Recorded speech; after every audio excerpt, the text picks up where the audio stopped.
I welcome you all for yet another episode in Doctor's Diary. We are going to meet Dr. Yogini Patil today. Dr. Yogini represents thousands of Indians who come from small towns and district places all across India. They belong to middle class families. They don't have any close family member as doctors, yet they aspire to become good doctors and have a good medical career. Dr. Yogini completed her education till degree, that is MBBS, at Varda, and then she reached Mumbai for her postgraduate training in gynecology. During residency, she met her life partner, who also hailed from interior district of Maharashtra, Usmanabad.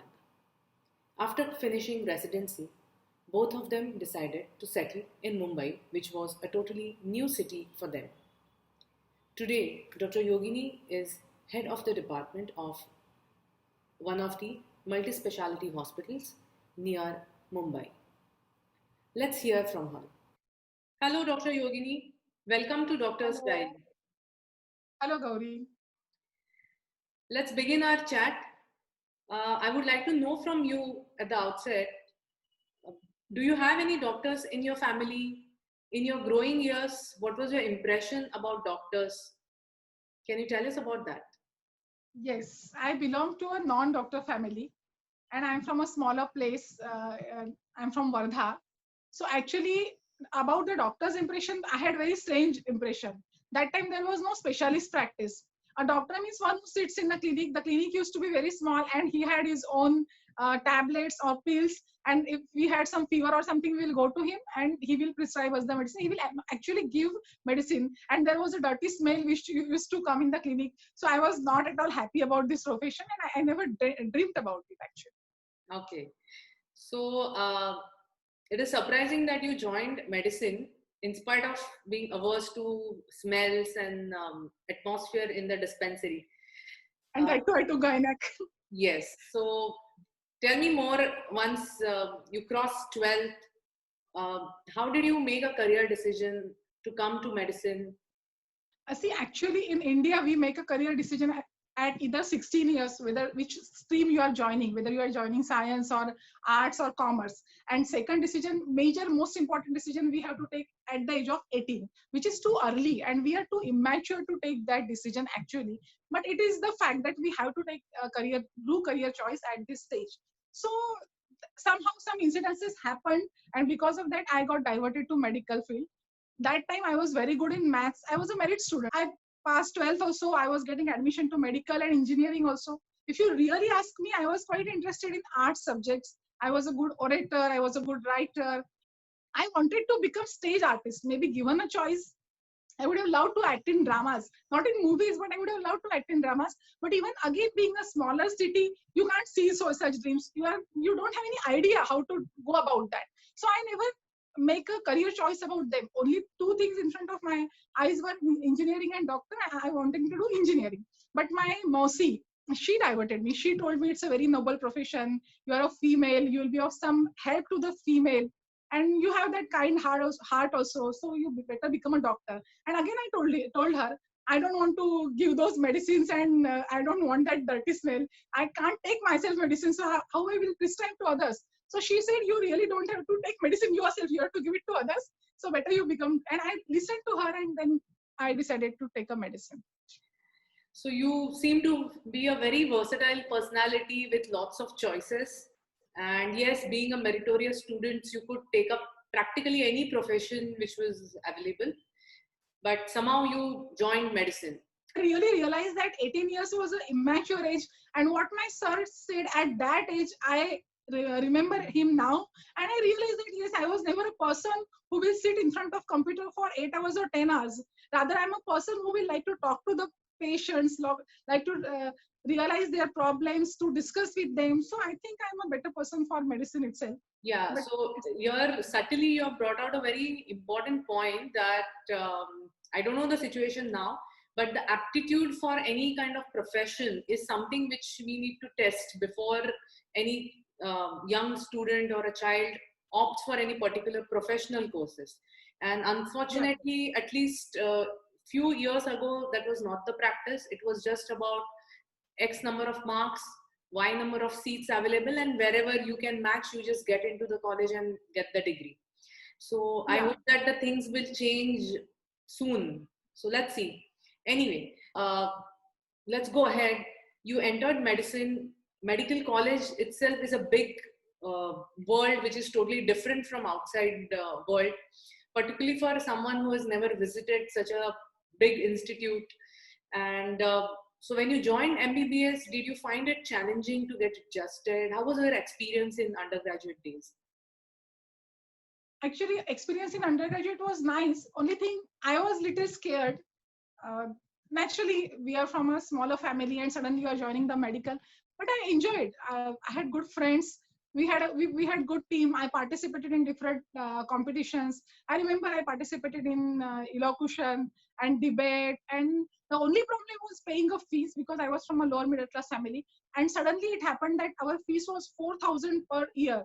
So now you can calculate, it was very less, and we had made arrangements for that by taking a loan or from some my one of my uncle had helped me in that. So we had already made the arrangements, and suddenly one day the fees increased to 12,000, which was really difficult. That how we are going to make that 8,000, which was that time it was a big amount for my family.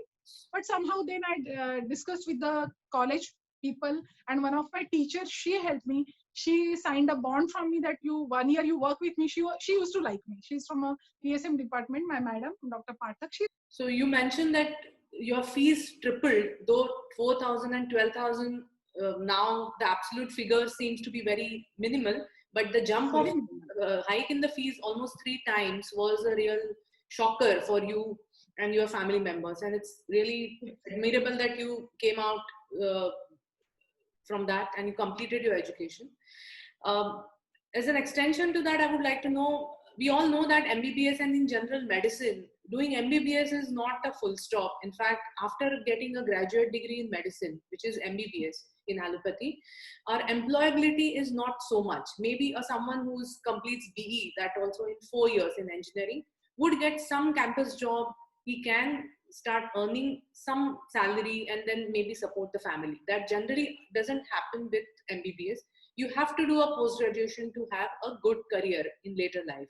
So were your parents concerned about a long duration of the course, and how would you be able to just complete everything, and how would they support you till the time you finish your education and you are on your own? Did you have any such discussion with your parents? Yes, I had such discussion with my parents. Actually, they gave me full free hand. Whatever you want to do, you can do that. Only thing, up to MBBS, it was no problem. And as you mentioned, even I realized after MBBS how difficult it was to get a postgraduate seat. Especially, I was in open category, so it was furthermore difficult for me. That time there was no entrance when I passed out in 1999 and 2000. So the admission first was only on the marks basis, and in that slot, I didn't get any seat. Then I joined the PSM, as I told you.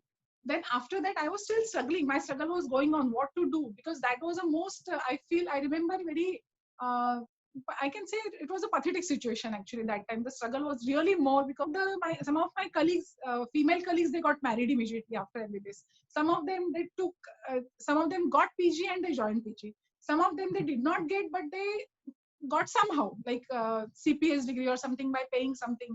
So these options were not for me. I couldn't pay anything for a payment seat. I don't have an entrance in front of me. Admissions are already over. I have not got any PG. And for marriage, I am not ready because I definitely want to do post graduation. So that was a point where my parents were little, they were like, you can get married, but I was not ready. Then finally they said, okay, whatever you want, you decide. Then I was very lucky that they declared the entrance. 1 year they took the payment back, it got cancelled again. But after 1 or 2 years of struggle, finally the entrance happened. And because I was studying that, so this I really want to bring out that uh, studying in medicine, getting the admission by entrance to MBBS, that time it was not, but now people are giving entrance for MBBS also. Then again giving one entrance for post-graduation. And then at the end of 30 years, like you are just beginner. So it is very, very difficult and tough task to become a postgraduate doctor. What people understand, it's not easy. So when I gave that entrance and I got some 1200s around rank, and that time that counseling was going on, and I didn't get any clinical seat. I was getting some pharmacology or something, but already it was that the counseling was delayed by 8 to 9 months. Many cases were going on. Our regular story, always some petition is there in the court. So it was so late that already 8 or 9 months of study is over. So then that time I made a choice. So when they say that you have to make good choices in life, which actually happened with me this time also. And I'm sitting in front of the counselor, and he said, you are not getting any clinical seat, so what will you do? So I said, okay, I'm leaving it, I will try next time. So he just uttered, he said, hard luck. And I happily answered him smiling, it's not hard luck, it's just an opportunity me for to make a better choice. Then next entrance I came out with flying colors. I get a dream rank 131. It's a very exciting story, and you seem to be very, very optimistic person, and that's a great quality for a human being. So you had a long struggle period between your MBBS and postgraduate training. Finally, you landed in Mumbai. So how did you choose Mumbai? How did you choose to take gynecology? Just tell us about that. That is also again an interesting story actually behind that. In between, after PSM, I did a 6 months post in surgery. So I got a experience of surgery there, because it was not a medical college. Yavatmal was just a district hospital and not a medical college. So there were lecturers and directly housemans. So I worked under a lecturer and assisted in surgeries, and then I developed interest in surgical branch.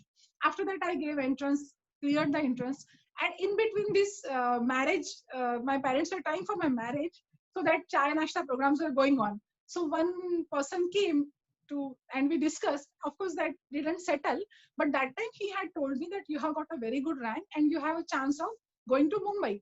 And I had never thought of Mumbai. My jump was up to Nagpur or Amravati, and because I'm from Wardha, so I will settle there only. But he told me that if you take a good subject like gynec or any other subject, you can get 4 or 5 degrees over there. So at the same time, you can get DGO, FCPS, DNB, and MD or MS. So it is, first of all, it is very nice to get experience in Mumbai. Anybody will have that dream to work here in medical colleges. So for that, you should join Mumbai. And second thing he said, you will have n number of degrees in front of your name. So of course, I hardly had any knowledge, but I kept in my mind that going to Mumbai will be a better thing for my experience. And so I came to Mumbai when I got the opportunity. You completed your residency from Sion Hospital or Lokmanya Tilak Municipal Medical College. That is known for a very heavy patient load and a good clinical experience. Did you have any adjustment issues? How did you cope up with the work? And generally, how did you cope up with the Mumbai culture? Yeah, coping up was with Mumbai it came later on, because once you are in Sion, you are only in Sion. You Right. hardly go anywhere out.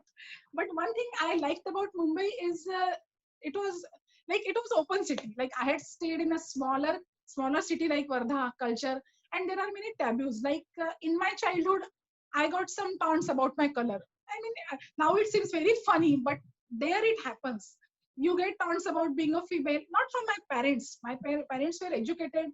They never brought out any such points. And always parents love their children. But from other people, I got to hear from them, "Arey, she's Sauli. You will have to pay more dowry for her." Actually, in my family, there was no dowry system, but people themselves will tell you. But that culture is there in smaller places. I hope now it won't be there probably. But in Mumbai, when I came, I found it was so open. I never bothered about I see people who were black, but they were so well groomed, and I was very happy to see them like that. And I understood that color doesn't matter by looking at those people who are groomed up in Mumbai. And then I like that particular point in Mumbai, that no one looks after anybody. People are free to do their own things. That point I like. Being in Sion was a very, very tough job. And again, for a common man, I would like to tell them that it's very difficult to do a postgraduate residency. The training is as hard as probably what people get a training in military. I would really compare it to that session only. Absolutely. Because they are working their physical training, and also they are trained there mentally and emotionally, everything. They are fighting their lives over there. And here we are fighting for the lives of patient. Very And here also we face difficulties, emotional difficulties, mental situation, mental harassment kind of thing because of extremes of workload. Few ill points are there, but mainly it was the extremes of workload which will completely destroy the situation. And because of that, every resident had a tough time. You brought out a very good point about residency program and how hard it is to train as a postgraduate doctor. Generally, the people have a perception of resident doctors as trainee doctors or shikau doctors. But I think to know their plight, one has to go through the drill themselves. So, can you tell us more about how your residency days, what was your daily routine?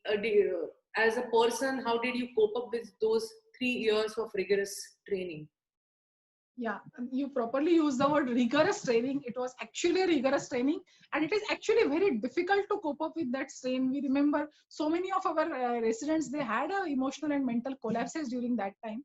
We used to get up at maybe 3 or 4 a.m. We used to sleep at 12 night.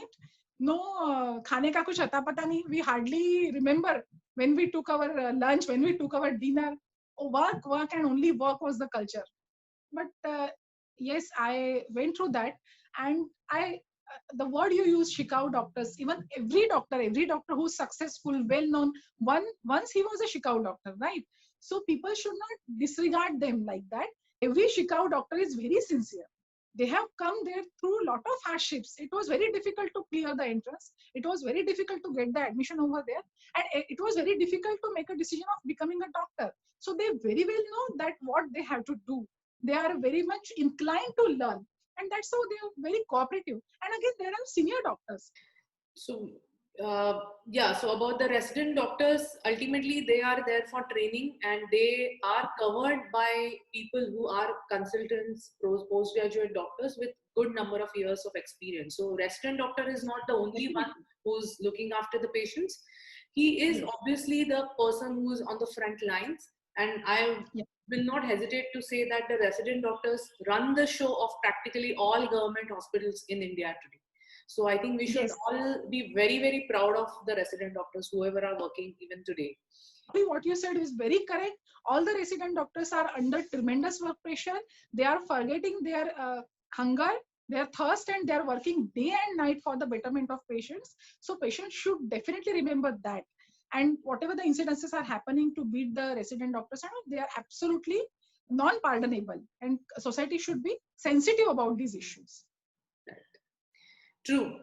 So you completed your training after 3 years, and now looking back, maybe almost 10 years, you're into practice now. What do you think 14 years. those 14 years, I'm sorry. So those 3 years of postgraduate training, did it enable you enough to, did it make you capable of running a private practice? Was your training complete? What do you think? Complete we can't say because there is no end to it. It goes on increasing there, but definitely it was definitely very good training to start my practice. Right. And basic things in my practice I could very well do. Of course, the advances in practice we have to go on learning continuously. In general, medical science as a whole is always a developing and evolving science. So training of any doctor for that matter will never be complete, and they have to keep learning new things, maybe unlearning some things, and then be cope up with the new developments into the practice. So that is a process which is a continuous process. And I believe at Sion Hospital you met your husband, life partner, who also incidentally came from smaller town. Once both of you finished your post-graduation, what was the thought going in your mind? What next? Yes, what next? So we hadn't thought anything actually, but the choice was to go back to his place or to at some other place. He was not very keen to go back.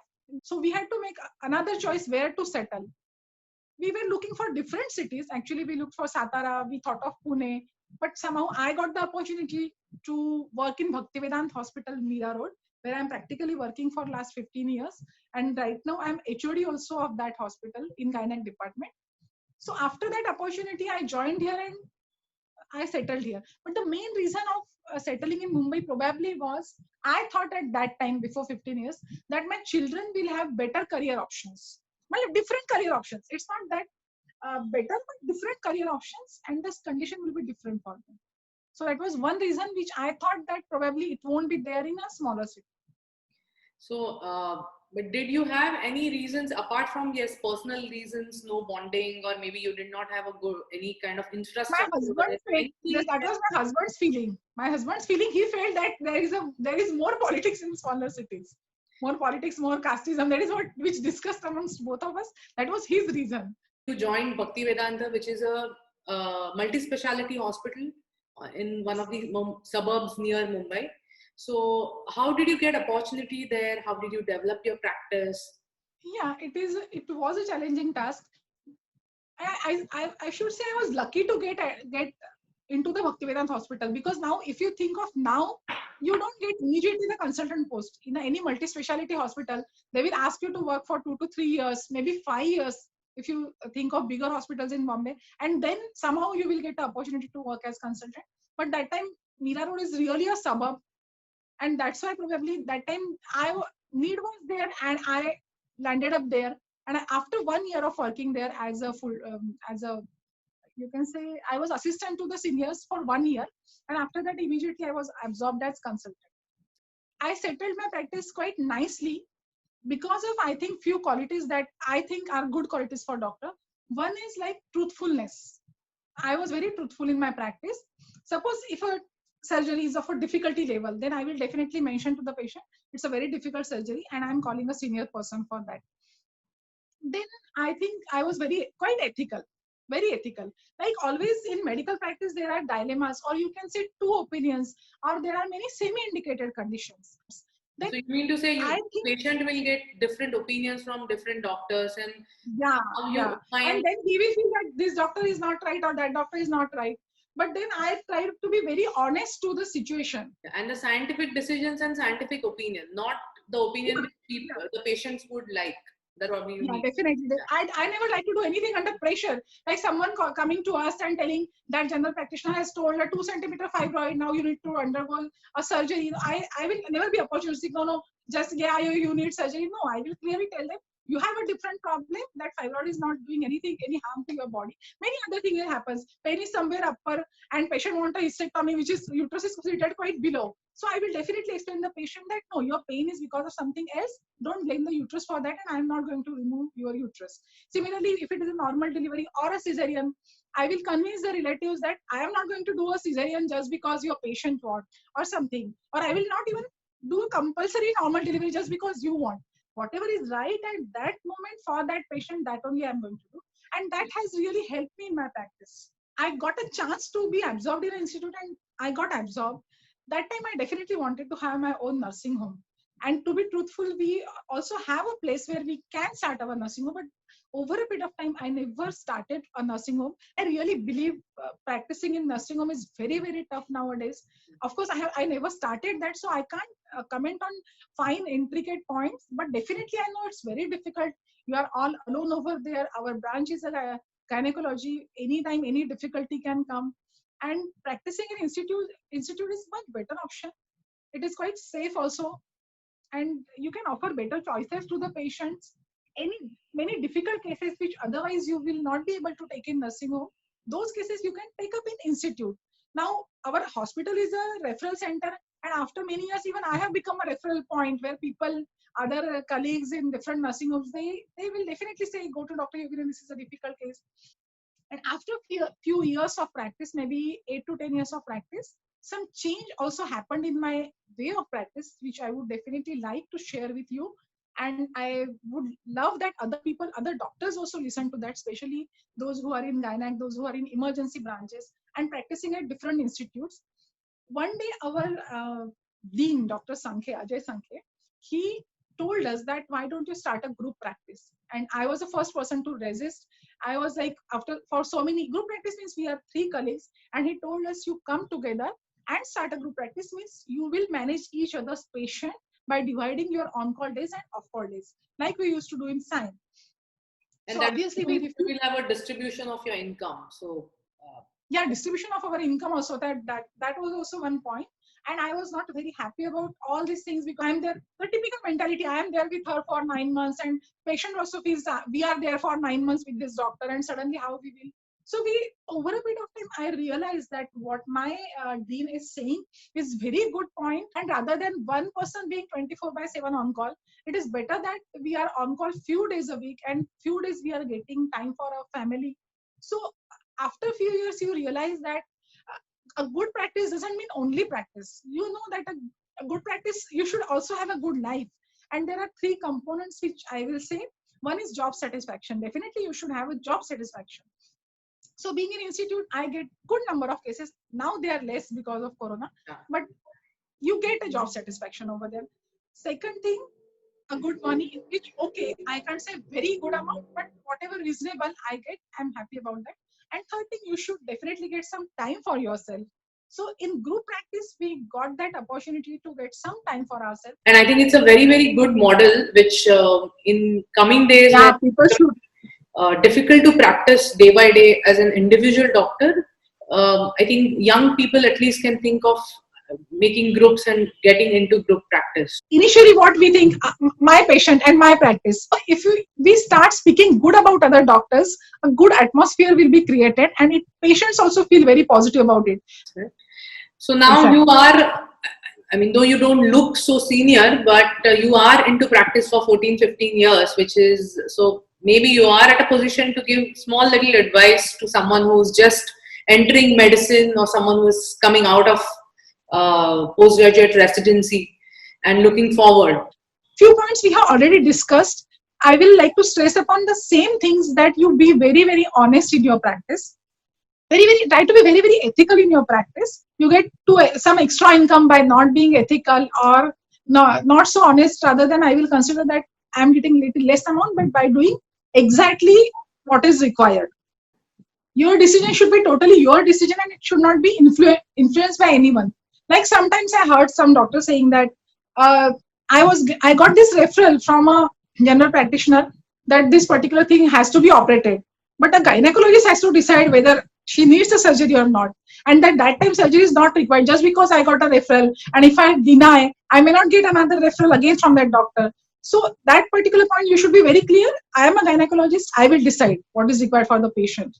Actually, it's basically whatever is your knowledge and experience, you make judgments accordingly. Don't make any professional compromises. Because I think, see, struggle is there everywhere. Now let us look at the positive points of medicine. It's a branch which will never stop. Like we have seen in corona pandemic, so many jobs have been lost and so many problems are there.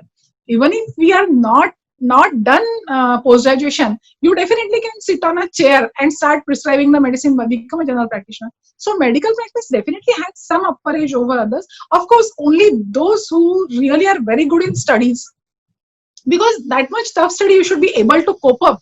So many you have to study for entrances, again you have to study for post graduation. So if you are ready to go through that much of hard work, and that much of hard work in settling the practice also, but those who don't have that much of patience, those who want to start earning very early, definitely they should go for other courses and start earning early. So medicine is a long course, it's a hardship, but as a career option, it is still a very, very strong and good career choice. Dr. Yogini, you are into working in a multi-speciality hospital, but it's a private setup. Yes. I'm sure you must be coming across cases where the patients feel that the doctors are overcharging, the hospital bill is out of proportion, and there might be some instances where the patients are unhappy about the expenses and the cost. So I would like to know your thoughts about healthcare cost. Are we really becoming costlier? Very difficult, actually difficult question to answer, because doctors' fees varies at different places and according to whether it is a smaller place or a higher institute.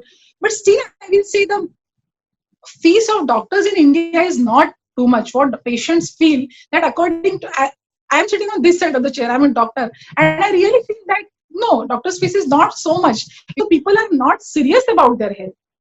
So I feel people should rather opt for insurances, which you get at a very low cost, and they should be very happy paying the hospitals and doctors. And of course, those who are very, very non-affording, they have the option of government medical colleges. We have already mentioned that government medical colleges are also good.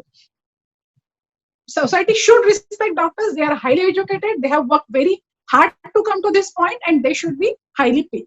This is my opinion, my Right. sincere opinion. Right. So it's very nice that you have been candid about doctors' state and status in the society today. It should be looked at like any other profession, where a good professional will have great opportunity for his career, and also it means that a good professional will earn a handsome. So by and large, when a doctor earns money, he need not be looked at with suspicion, or the society should not really be judgmental about doctors earning. Also, I would like to ask you about the infrastructure cost of a multi-speciality hospital. uh, when people expect concessions, discounts, ultimately who bears the brunt? Yes, definitely. When people ask for the discounts, even the doctor's fees is cut. So doctors does bear a brunt. And in a multi-speciality hospital, definitely doctors doesn't get hugely paid. It is a few percentage of the total fees. But running a multi-speciality hospital is also not easy. The cost of infrastructure, and especially when you talk about now different higher standards have come. For example, NABH. When you are an NABH accredited hospital, the for following all those norms, definitely it requires a cost, but people are getting a standard. For example, I sometimes when patient ask the question to me about this bill or anything, then I explain them in this way. Like I show them my OPD box where different instruments are kept and they are packed separately. So I tell them, when you go to a nursing home where the cost may be less, all the instruments are put in one drum and it is autoclaved. But here, because of NABH, we are doing everything separately and each instrument is packed separately. So at a smaller level, only on the OPD level, you can see how much difference it is made. Then definitely you have to pay for that, because you are getting this thing. People have to understand that when you go to such bigger hospitals, you are paying high, but definitely you are getting a different quality of So it's a service. different level of care, and Yeah. doctor is not the only one who is involved in patient care. There are a lot of other back-end departments who are working, maybe at different Many levels and scales. I suppose same thing goes on with the nursing homes also, but their scales are different, and hence their costing is different. In multi-speciality, the scale is more and the costing is also more. So that's the difference. Nursing home, a doctor is responsible for so many things, and that's why the doctor should be paid.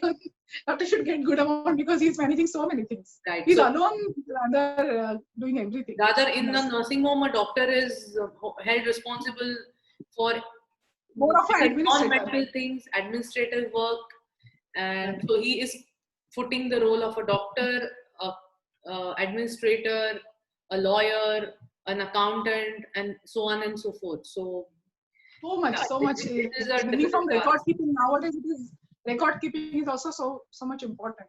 Yeah. Yogini, it was a very nice discussion, very candid interview, and great talking to you. I thank you a lot for sparing time for this channel, Doctor's Diary. Thank you. Okay, Gauri, thank you so much. Even I would like to appreciate the efforts that you are taking. Today, especially, the situation is very difficult for the society, for the doctors, because of the corona pandemic. Doctors are like on front role and they are having difficult times practicing, and their families are at stake. And in spite of their getting so much of negative comments about the doctors, we hear even the politicians using the low level words about the doctors. At such points, when you want to bring about the uh, discussion with the doctors and knowing their side, and they're bringing about good points in the doctors, is very, very good. I really congratulate you for that. Thank you very much. Bye.